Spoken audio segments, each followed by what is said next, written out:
Welcome learners. Today we will start the chapter 3. What is government? ये chapter का जो name है ये खुद एक क्वेश्चन मार्क है आपके लिए, यानी कि आप बताइए what do you think what is a government? Government क्या है? आप लोगों ने सबने अपने घर में बड़ों से और आसपास सुना होगा ना कि गवर्नमेंट ने ये कर दिया, सरकार ने ये कर दिया, गवर्नमेंट का ये रूल आया है, वो रूल आया है। तो क्या है गवर्नमेंट? कोई एक इंडिविजुअल है, ग्रुप ऑफ पर्सन है, कोई बिल्डिंग है, कोई मॉन्यूमेंट है? क्या है गवर्नमेंट? को डिटेल में डिस्कस करेंगे हम आज के इस वीडियो में।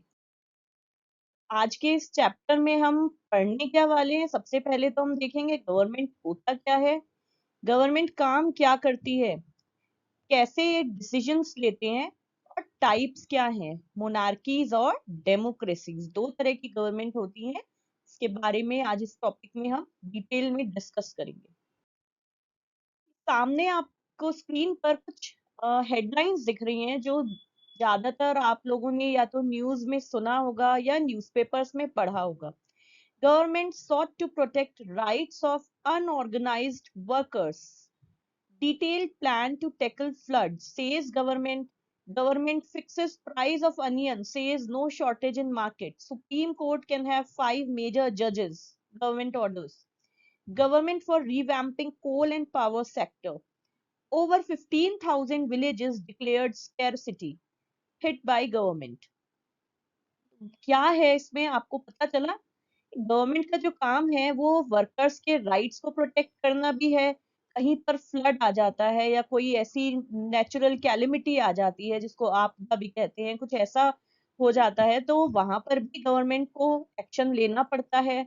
कई बार क्या होता है, जमाखोरी, ब्लैक होर्डिंग जिसको बोला जाता है, लोग जमा कर कर रख लेते हैं और मार्केट में शॉर्टेज बोल के चीजों को महंगा करते हैं। अक्सर ये आपने अनियंस के केस में बहुत सुना होगा, प्याज के बारे में। तो गवर्नमेंट फिर क्या करती है, प्राइस को फिक्स कर देती है कि इतने ही प्राइस पर आप जो है अनियंस को, प्याज को बेच सकेंगे।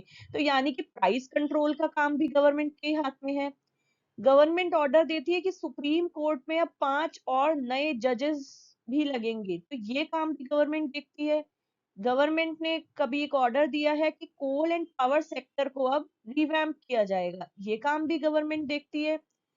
और जब स्कैरसिटी है यानी कि भुखमरी है, कोई कमी है, कुछ भी है, गवर्नमेंट डिक्लेयर करती है कि कहाँ पर कितने विलेजेस को ये इन्होंने बताया गया है कि इतने विलेजेस में इसका असर है। तो आपने देखा कितने सारे काम हैं जो गवर्नमेंट करती है। अब आपने देखा गवर्नमेंट के काम तो कितने सारे हैं। अब क्वेश्चन है कि गवर्नमेंट है क्या? कि इतने सारे लोग मिलकर जो है, ग्रुप ऑफ पीपल है, ये सब गवर्नमेंट है? या कोई बिल्डिंग है गवर्नमेंट, कोई इंस्टीट्यूशन है? क्या है गवर्नमेंट?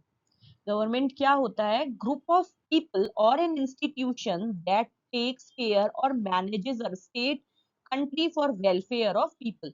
जब हम सब मिलकर अपने कोई रिप्रेजेंटेटिव अपने बीच से किसी को चुनते हैं, उसे गवर्नमेंट कहा जाता है। और उनका मेन काम क्या होता है? किसी भी स्टेट को या कंट्री को अच्छे से चलाना, ताकि सबका वेलफेयर हो, सबके हित में वो काम करे। खाली अपने हित नहीं, सबका हित होना चाहिए उसमें।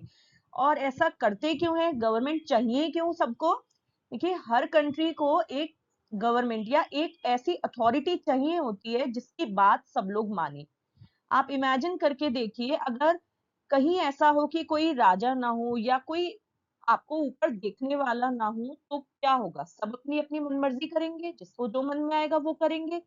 एक मारा मारी की सिचुएशन जैसे हो जाती है कि जिसको जो अच्छा लग रहा है वो कर रहा है, क्योंकि कोई नियम नहीं है, कोई रूल नहीं है, कोई कायदा कानून कुछ नहीं है। तो ऐसे में कैसे काम चल सकेगा? सोच के देखिए, नहीं चल सकता। तो इसके लिए हम लोग अपने बीच से ही एक को चुनते हैं, कई सारे लोगों को चुनते हैं जो मिलकर गवर्नमेंट बनाती है। यानी कि वो सारे ग्रुप, जो सारे लोग मिल जाते हैं, उसको गवर्नमेंट कहते हैं। और उनका काम होता है कि सारी चीजें ढंग से स्मूथली चल सकें, बिना किसी रुकावट के, लेकिन कायदे कानून के अंदर रहकर। अब ये तो हमने देख लिया कि गवर्नमेंट बनाई गई है ताकि कुछ एक नियम बन जाए जो सबको फॉलो करना जरूरी हो और सभी उनके अकॉर्डिंग चले, ताकि हर काम बहुत स्मूथली और नियम से हो सके। तो अब गवर्नमेंट काम क्या क्या करती है, देखिए, every country needs a government to take decisions and get things done. कोई भी काम करने के लिए कुछ डिसीजंस, कुछ निर्णय तो लेने ही पड़ेंगे, तभी वो चीज हो पाएगी। बिना कोई निर्णय लिए हम कुछ भी नहीं कर सकते हैं।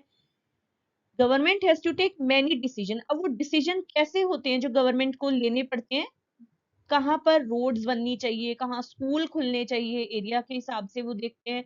किसी चीज का प्राइस अगर बहुत ज्यादा है, कोई ऐसी बेसिक चीज जो सबके लिए बहुत जरूरी है, तो ऐसी चीजों का प्राइस भी गवर्नमेंट को फिर कंट्रोल में करना पड़ता है, ताकि कोई भी उस चीज से वंचित ना रहे, या कोई भी उस चीज से जो बेसिक जरूरत है उसके बिना ना रहे।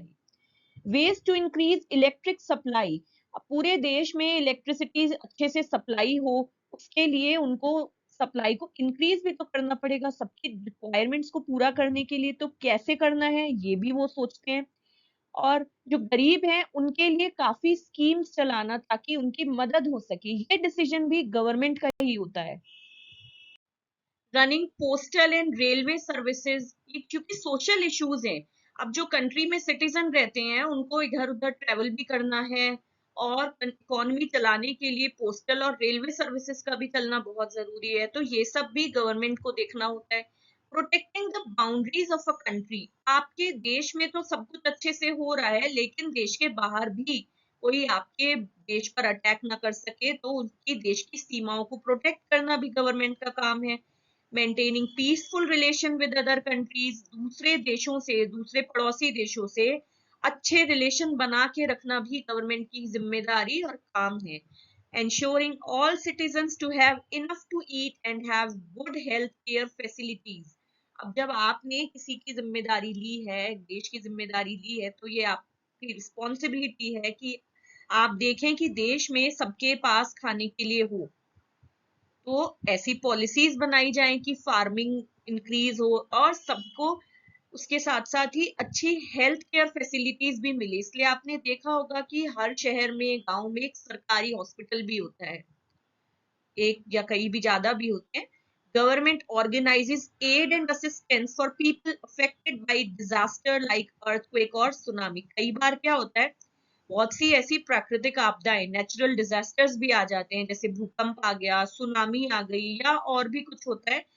ऐसे में जो लोग इफेक्ट होते हैं, जिन पे सबसे ज्यादा असर पड़ता है, तो गवर्नमेंट वहां पर, आपने सुना होगा कई बार, खाना भिजवाती है, दवाइयाँ, कपड़े, जरूरत के सामान सब भिजवाए जाते हैं, क्योंकि वो भी गवर्नमेंट का ही एक वर्क है। Running courts. अब देश अच्छे से चले, हर शहर, हर जिला, गांव अच्छे से चले, चोरी ना हो। चोरी कैसे नहीं होगी? जब लोगों को डर होगा कि अगर हम चोरी करेंगे, गलत काम करेंगे, तो जेल होगी। अब जेल जाएंगे तो वहां पर फैसला कौन करेगा, क्या सजा होनी चाहिए? कोर्ट करेगी। कोर्ट कौन चलाता है? गवर्नमेंट।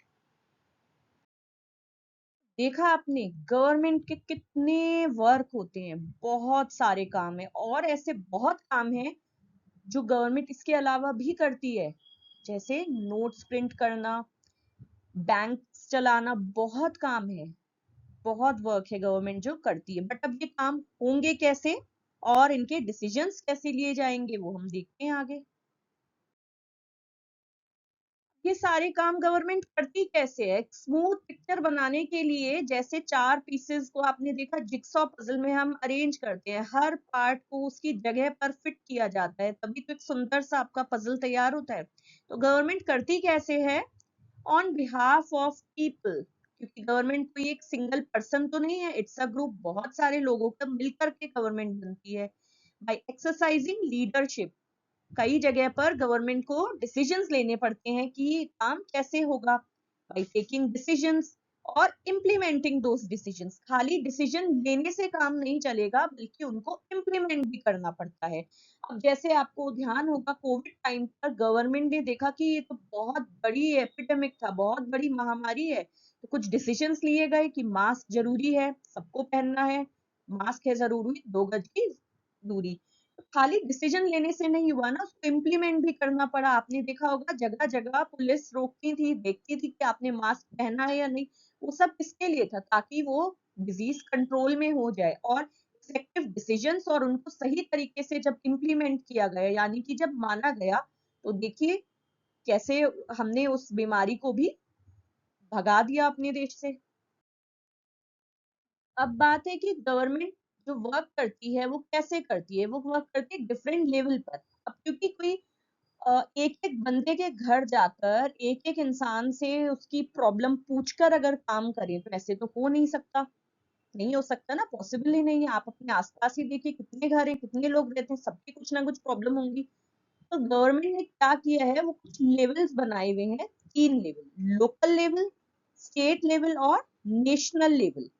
लोकल लेवल जो मैनेज करता है आपका शहर, गली मोहल्ला, आपका आसपास का एरिया। स्टेट लेवल पूरे स्टेट को मैनेज करता है और फिर नेशनल लेवल। तो कुछ डिसीजंस जो आपके लोकल लेवल पे लिए जा सकते हैं, कुछ हैं जो स्टेट लेवल पे गवर्नमेंट लेती है, कुछ है जो नेशनल इश्यूज होते हैं नेशनल लेवल पर लिए जाते हैं। अब जैसे आपने अपने स्कूल में भी देखा है, अगर आपको कोई प्रॉब्लम है तो आप कहाँ जाएंगे? क्या आप डायरेक्ट अपने प्रिंसिपल सर के या प्रिंसिपल मैम के रूम में तो नहीं जाएंगे, ऑफिस में उनके? आप क्या करेंगे? आप सबसे पहले जाएंगे अपनी टीचर के पास। अगर टीचर के पास उस प्रॉब्लम का सॉल्यूशन नहीं निकलता या टीचर के कंट्रोल से बाहर है वो, तो आप जाएंगे कहाँ? अपने वाइस प्रिंसिपल के पास। फिर वाइस प्रिंसिपल के भी कंट्रोल से बाहर की अगर बात है या वो डिसीजन नहीं ले सकते हैं उस जगह, तो वो जाएंगे फिर प्रिंसिपल के पास। तो एक लेवल पर काम किया जाता है ताकि हर चीज ऑर्गेनाइज्ड वे में हो जाए। इमेजिन कीजिए आप अपने स्कूल में ही अगर आप सोचें कि सारे बच्चे अपनी प्रॉब्लम लेके प्रिंसिपल के पास चले जाएं, कैसे मैनेज होगा? 2-3 हजार बच्चे होते हैं एक स्कूल में, कैसे आपके जो प्रिंसिपल सर या मैम है एक एक की बात सुनेंगे? फिर तो वो कोई काम कर ही नहीं पाएंगे अपना। तो इसलिए वो भी लेवल असाइन किए जाते हैं, टीचर के पास जाइए, हो सकता है प्रॉब्लम छोटी हो, आपकी टीचर ही सॉल्व कर दी, नहीं तो वाइस प्रिंसिपल, नहीं तो फिर principal. Similarly local level government, फिर state level government and then national level government.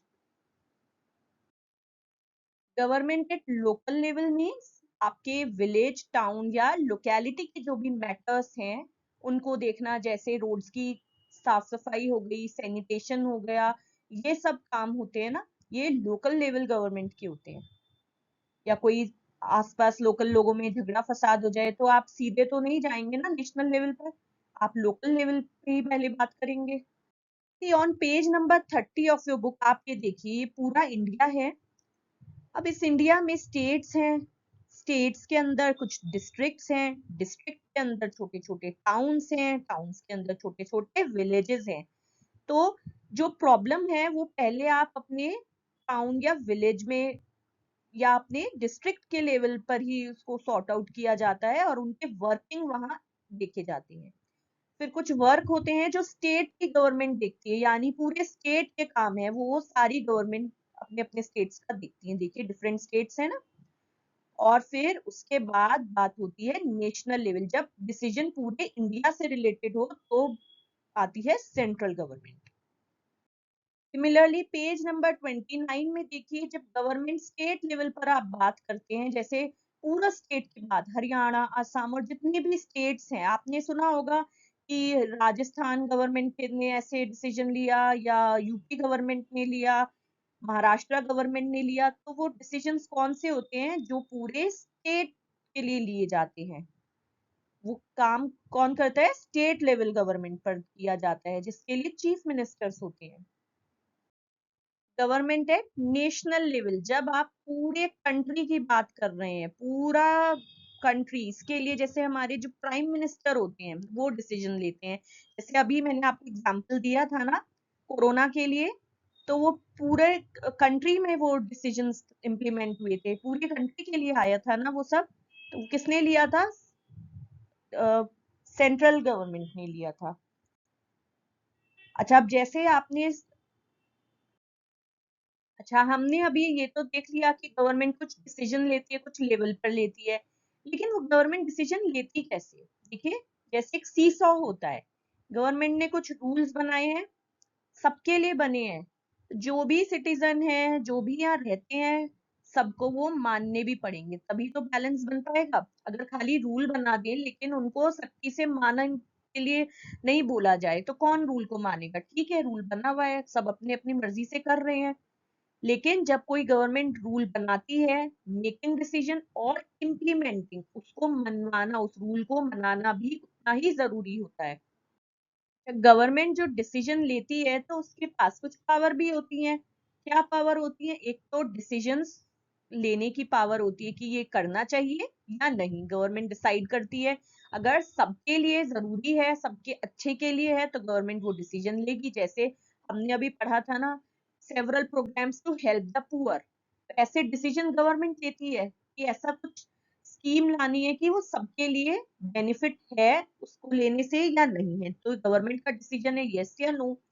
Enforce it's decisions, अपने डिसीजन जो लिए हैं उनको मनवाने के लिए, जैसे कोविड टाइम पे था स्टे एट होम, तो डिसीजन था तो वो सबको मानना जरूरी था, वो मनवाया।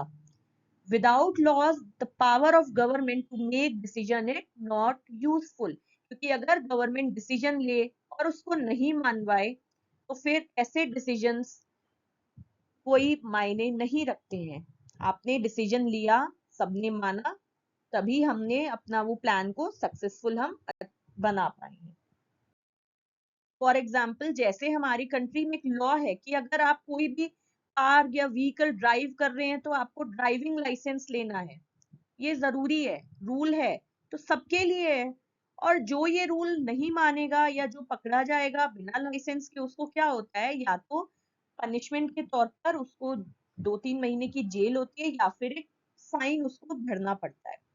क्योंकि अगर ऐसा नहीं होगा तो फिर क्या करेंगे ना, सभी सोचेंगे कि भाई बिना लाइसेंस लिए गाड़ी चला लो, कुछ नहीं होता। तो ऐसा करना गलत है, ताकि सब लोग उसको माने, सही रूल को माने, तो इसलिए गवर्नमेंट को पनिशमेंट भी देना पड़ता है, क्योंकि वो रूल इसीलिए बनाए जाते हैं ताकि सब माने और सब काम स्मूथली चल सके। अगर सोचिए कि आप ड्राइव कर रहे हैं, कोई आपको रोकेगा नहीं, बिना लाइसेंस के अगर ड्राइव कर रहे हैं या गलत ड्राइव कर रहे हैं या सड़क पर किसी को टक्कर मारकर चल रहे हैं, अगर कोई रोकेगा नहीं तो क्या किसी में डर होगा? नहीं होगा ना। फिर स्मूथली कैसे हमारी कंट्री रन करेगी या कोई भी काम कैसे होगा अच्छे से? तो इसके लिए रूल्स बनाना और उनको इम्प्लीमेंट करना गवर्नमेंट का जॉब है, उसका वर्क है। अब कोई थीफ है, अगर वो रंगे हाथ उसको पुलिस ने पकड़ लिया या चोरी प्रूव हो गई तो क्या होता है, उसको जेल होती है। अगर ऐसा नहीं होगा तो क्या होगा, किसी में डर नहीं होगा ना, सभी चोरी करेंगे, फिर तो नहीं काम चल पाएगा। इमेजिन कीजिए अगर कोई लॉ नहीं हो, कोई नियम नहीं हो, कोई डर नहीं हो पनिशमेंट का, तो कैसी सिचुएशन होगी? क्या वहां पे पीसफुली शांति से कोई रह सकेगा? नहीं रह सकेगा ना। तो maintaining peace inside the country, ये भी गवर्नमेंट का ही वर्क है। अच्छा, आपने ये तो देखा कि लॉ बने हैं, मानना जरूरी है।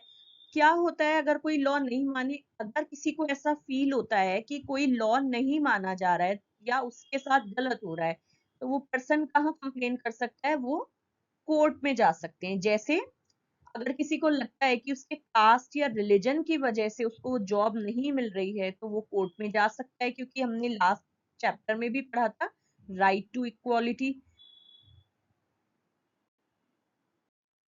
बात करते हैं टाइप्स ऑफ गवर्नमेंट की। टू टाइप्स ऑफ गवर्नमेंट होती है। पहला होता है मोनार्की, यानी कि किंग और क्वीन, यानी जो हमारी गवर्नमेंट होती है, या तो वो राजा होता है किसी देश का या रानी हो सकती है, जो पहले के जमाने में होता था, वो आज भी एग्जिस्ट कई कंट्रीज में करता है। उसमें क्या होता है, जो किंग और क्वीन होते हैं उनके पास सारी पावर्स होती हैं, वो डिसीजंस ले सकते हैं और वही गवर्नमेंट को चलाते हैं, क्योंकि वो खुद ही गवर्नमेंट होते हैं। उनके पास एक ग्रुप होता है पीपल का, जो जिनके साथ वो मैटर डिस्कस कर सकते हैं और करते हैं, लेकिन जो फाइनल डिसीजन होता है वो किंग और क्वीन का ही होता है। और उनको अपने एक्शंस, जो पनिशमेंट या कोई भी रूल वो निकाल रहे हैं, उनको किसी को समझाने की जरूरत नहीं होती, क्योंकि राजा ने कहा है तो ये होगा। और उनको अपने डिसीजन जो वो लिए हैं वो भी किसी को बताने की जरूरत नहीं है कि ऐसा क्यों लिया गया है। काफी कंट्री में मोनार्की गवर्नमेंट चलती है, जैसे कुछ कंट्रीज हैं Bhutan, Saudi Arabia, Brunei, Oman, Netherlands, UAE, Morocco और बहुत सी कंट्रीज हैं जहां पर आज भी मोनार्की चलती है। हमारे इंडिया में क्या चलता है? डेमोक्रेसी चलती है। डेमोक्रेसी क्या होता है? इसमें पीपल जो है वो गवर्नमेंट को पावर देते हैं, यानी गवर्नमेंट कौन बनाता है? हम सभी बनाते हैं। कैसे हम पावर देते हैं? हम अपने बीच में से किसी एक कैंडिडेट को चुन लेते हैं कि हमारे बिहाफ से ये इलेक्शन में आएगा।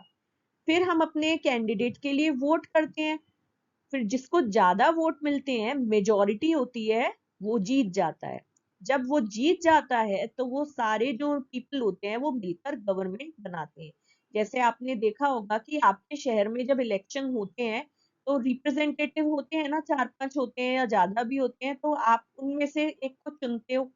फिर आपके शहर से जो जीतता है, जिसको ज्यादा वोट आते हैं, मेजोरिटी बेसिस पर जो जीत जाता है, फिर वो सब और ऐसे कई सारे शहरों में लोग जीत के बनते हैं, तो फिर वो पूरे स्टेट गवर्नमेंट बनाते हैं। फिर जितने स्टेट्स के जो कैंडिडेट होते हैं वो मिलकर सेंट्रल गवर्नमेंट बनाते हैं। तो ऐसी गवर्नमेंट जो होती है, डेमोक्रेसी वाली गवर्नमेंट, इन गवर्नमेंट को क्या होता है, अपने हर एक्शन को पहले जनता को बताना पड़ेगा कि आप ऐसा क्यों कर रहे हैं, क्यों डिसीजन ले रहे हैं, और जो आप डिसीजन ले रहे हैं वो सही है या नहीं। सही है तो क्यों है, कैसे सही होगा। The democratic government is answerable to people. Democratic government जो होती है उससे जनता जवाब मांग सकती है और उसको आंसर भी देना पड़ता है, क्योंकि ये जो गवर्नमेंट होती है, it is run by the people for the people. जनता ही चलाती है और जनता के लिए ही गवर्नमेंट काम करती है। Fact, India is the largest democracy in the world. People have the power to elect their leaders, so democracy is ruled by the people. यहाँ पर क्या होता है, हम सबको अपने लीडर को चुनने की पूरी आजादी है, पूरी पावर है, तो इसलिए यहाँ जो डेमोक्रेसी है वो जनता से, हमसे, आपसे, हमसे ही चलती है। People rule themselves by participating in making these rules. अब हम कैसे पार्टिसिपेट करते हैं? गवर्नमेंट कोई लॉ लाई है, अगर लोगों को वो नहीं सही लगता, नहीं पसंद आता, तो वो उसको बोल सकते हैं कि ये लॉ वापस लीजिए या ये लॉ सही नहीं है। तो हम ही अपने आप से पार्टिसिपेट करते हैं रूल्स को बनाने और मनवाने के लिए। People choose their representative through elections. हम अपने पसंद का जो रिप्रेजेंटेटिव, मतलब जिस जो हमको रिप्रेजेंट करेगा इलेक्शन में, हम वो खुद चुनते हैं। अपना जो कैंडिडेट होता है वो हम लोग खुद चुनते हैं। How do do vote? ये वोटिंग होती कैसे है, कौन होते हैं जो लोग चुनते हैं? जितने भी एडल्ट्स होते हैं कंट्री के 18 प्लस, उन सबको वोट देने का अधिकार होता है। इसको कहा जाता है यूनिवर्सल एडल्ट फ्रेंचाइजी। ये जो रिप्रेजेंटेटिव्स होते हैं, जब वो इलेक्ट हो जाते हैं, चुन लिए जाते हैं, उसके बाद क्या होता है, वो सब मिलते हैं और डिसीजंस बनाते हैं एंटायर पॉपुलेशन के लिए। यूनिवर्सल एडल्ट फ्रेंचाइजी होता क्या है, इसके बारे में डिटेल में हम पढ़ेंगे। देखिए, इंडिपेंडेंस से पहले क्या था, जब ब्रिटिश गवर्नमेंट थी उस टाइम पे गवर्नमेंट जो है वो वुमेन यानी औरतों को और जो गरीब होता था उनको इलेक्शन में पार्टिसिपेट नहीं करने देती थी। यानी कि औरतों को और गरीब आदमियों को अधिकार नहीं था कि वो वोट दे सके। ओनली मैन, केवल आदमी, वो भी कौन, जो पढ़े लिखे हो और जिनके नाम पर कोई प्रॉपर्टी हो, कोई जमीन जायदाद हो, सिर्फ वही लोग केवल वोट कर सकते थे। All women, property-less and uneducated men were not allowed to vote. जो पढ़ा लिखा नहीं था, जिसके पास कोई प्रॉपर्टी, कोई जमीन, कोई जायदाद नहीं थी, और जो औरतें थी उनको आजादी नहीं थी कि वो वोट कर सकें। कंट्री जो है कैसे रूल करती थी? मुट्ठी भर लोग जो पढ़े लिखे हैं, जमीनें हैं, आदमी हैं, उन्होंने वोट किया और सरकार बन गई। Several people, including Gandhi ji, were shocked and demanded all adults to have the right to vote. ये चीज बहुत नागवार गुजरती थी सबको। गांधी जी भी बहुत हैरान थे कि ऐसा कैसे कर सकते हो भाई, ये भी तो देश के नागरिक हैं औरतें, और ये गरीब आदमी भी देश का नागरिक है। तो इन दोनों की सहमति के बिना कुछ आदमियों के बेसिस पर आप कैसे सरकार बनाकर सबके लिए वो रूल बना रहे हो, सबके लिए वो नियम बना रहे हो जो इन्हें भी मानने हैं। फिर उन लोगों ने क्या किया, फाइट किया और उसके बाद ये रूल बना कि नहीं, सारे एडल्ट्स, जो भी एडल्ट हैं 18 साल या उससे ज्यादा की उम्र के हैं, वो सब वोट दे सकते हैं। इसको कहा जाता है यूनिवर्सल एडल्ट फ्रेंचाइजी। अब हमने एक टर्म और पढ़ा था इसमें, वुमेन सफरेज। ये पिक्चर आपने बुक में देखी होगी, वोट्स फॉर वुमेन। एक मुद्दा तो था कि पहले तो एडल्ट हैं लेकिन वुमेन है, गरीब हैं आदमी जो हैं, और उनपे कोई जमीन नहीं है, वो भी वोट नहीं कर सकते थे। एक है टर्म वुमेन सफरेज। सफरेज का क्या मतलब होता है? Right to vote. पहले इंडिया तो छोड़िए, यूरोप और यूएसए में भी वुमेन और पुअर, इनको अपने अधिकारों के लिए गवर्नमेंट से लड़ना पड़ा। और ये मूवमेंट शुरू कब हुआ? वर्ल्ड वॉर 1 के टाइम पे। और इस मूवमेंट को, इस आंदोलन को क्या कहा गया? वुमेन सफरेज मूवमेंट, औरतों के वोट डालने के अधिकार का आंदोलन। हुआ क्या था कि वर्ल्ड वॉर 1 जब चल रहा था, विश्व युद्ध, पहला विश्व युद्ध चल रहा था, तो जो आदमी थे वो तो लड़ाई करने के लिए गए हुए थे, तो उनकी जगह पर अब देश में जो काम हो रहे थे वो किए औरतों ने, जो कि पहले सिर्फ आदमियों के काम समझे जाते थे कि आदमी ही कर सकते हैं, बाहर के ऑफिस के काम, फैक्ट्री के काम। तो जब औरतों ने काम करने शुरू किए तो उन्होंने बहुत अच्छे से चीजें संभाल ली, बहुत अच्छी तरह काम होने लगे। तो लोगों ने देखा कि हमने इतना स्टीरियोटाइप क्यों बना रखा था कि औरतें घर संभालेंगी और आदमी बाहर काम करेंगे, जबकि औरतें तो बाहर भी बहुत अच्छे से काम कर रही हैं, उतनी ही कैपेबल हैं, जितने आदमी हैं उतने ही कैपेबल डिसीजंस उन्होंने लिए। देखिए, जब आप कोई फैक्ट्री या कोई इंडस्ट्री या कोई ऑफिस चला रहे हैं, इवन घर में भी बहुत सारी चीजों के निर्णय लेने पड़ते हैं, डिसीजन लेने पड़ते हैं। तो जब उन्होंने देखा कि इन औरतों ने तो वैसे ही डिसीजंस लिए जैसे कोई आदमी लेता, तो उन्होंने उनके वोट डालने के अधिकारों के लिए लड़ाई शुरू कर दी, कहाँ पर? यूरोप और यूएसए में। और ये लड़ाई जब चली तो काफी जो औरतें थी उनको जेल में पकड़कर डाल दिया गया और वो भूख हड़ताल करने लगी। इवन वहां की सड़कों पर औरतों ने अपने आप को चेन से बांध लिया, रेलिंग्स जो होती हैं सड़कों के किनारे बांध लिया, ये दिखाने के लिए कि आपने हमें जबरदस्ती बांध के रखा हुआ है, ऐसा कोई काम नहीं है जो हम नहीं कर सकते हैं। ये तो हमने लास्ट चैप्टर में भी पढ़ा था स्टीरियोटाइप्स में, कि हर कोई आदमी, हर औरत हर काम कर सकते हैं। तो उन्होंने अपने को इवन चेन से बांध लिया। फिर जब उनका ये आंदोलन बहुत तेज हुआ तो 1920 में अमेरिका की जो औरतें हैं उनको आजादी मिल गई कि अब वो वोट डाल सकती हैं। जब भी इलेक्शन होगा तो सारी औरतें, जितनी भी एडल्ट्स हैं 18 से ऊपर हैं, सब वोट डाल सकती हैं। फिर उनको देखा देख 1928 में यूके, यूनाइटेड किंगडम में भी सेम अधिकार वुमेन को मिल गए। तो ये जो आज हम देख रहे हैं ना आजादी, वोट करने की, अपनी गवर्नमेंट को चुनने की, ये आजादी इतनी आसानी से हमें नहीं मिली, बहुत लड़ाइयां हम लोगों ने लड़ी हैं। 1931 में, 1928 में तो यूके में मिली है।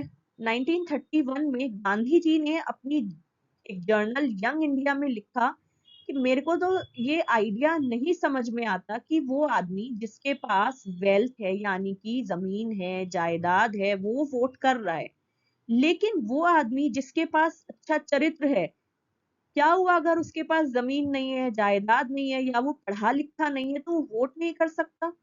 वो कहते हैं कि जो आदमी ईमानदारी से अपना काम कर रहा है, अपना खून पसीना बहाकर काम कर रहा है दिन और रात, वो वोट नहीं कर सकता। क्या ये कोई गुनाह है कि वो गरीब पैदा हुआ है या वो गरीब है? गांधी जी ने भी इसके लिए और बहुत सारे लोगों ने इसके लिए फाइट किया। तो that's all in the video. अगर आपको ये वीडियो अच्छा लगा हो, इंफॉर्मेटिव लगा हो, तो प्लीज चैनल को लाइक एंड सब्सक्राइब जरूर करें, और आपके कोई भी डाउट्स हो तो आप नीचे कमेंट सेक्शन में पूछ सकते हैं। Thank you.